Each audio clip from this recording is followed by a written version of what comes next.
welcome John Holley. John is a veteran of the U.S. Army. He lost his only child in Iraq. I had the honor of meeting John last fall and traveled with him to Iraq with some of the other Gold Star parents that you've met here today. John's a great guy, and I'm really proud to know him.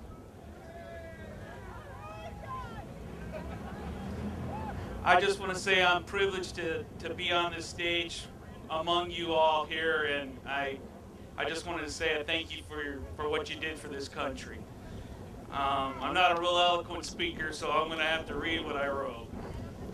I just want to say I'm honored to be here today at this gathering of Eagles, because what I see is a small but mighty sample of united Americans.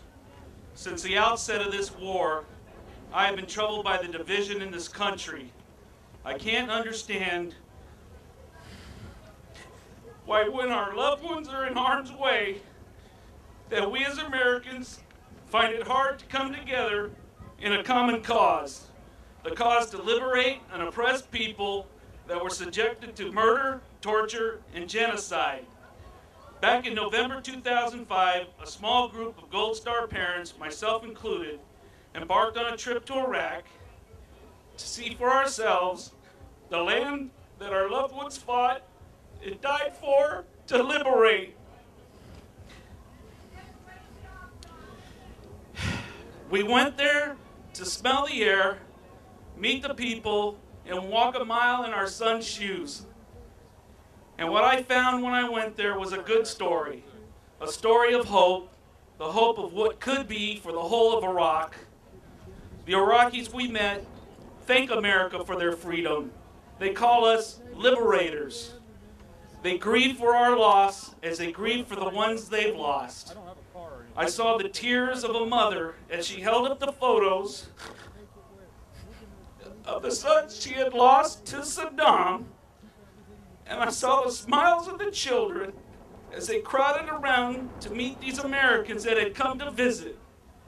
These are the Iraqi children that my son wanted to teach to draw with crayons. I was going to send, but never got the chance to. Specialist Matthew John Holley, combat medic, 101st Airborne Division, told his mother before joining the military that he was joining to serve a cause greater than himself. That's the character of these men and women that serve in our armed forces. They volunteered to do their chosen profession and do it proudly. They were not forced to join, they did it willingly.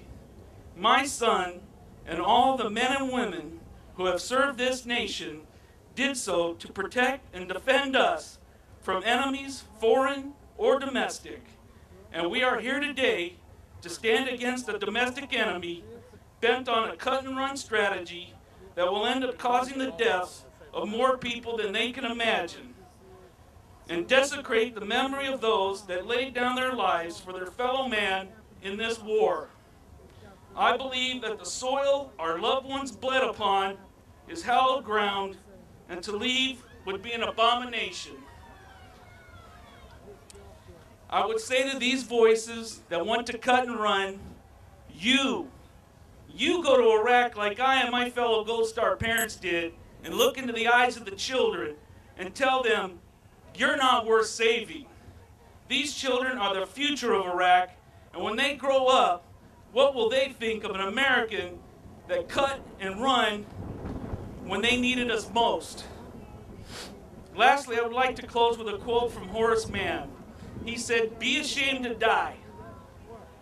He said, "Be ashamed to die if you do nothing to help your fellow man." And I stand here before you as one American who is unashamed to die. And by your presence here, you shouldn't be either. Thank you, and God bless you all.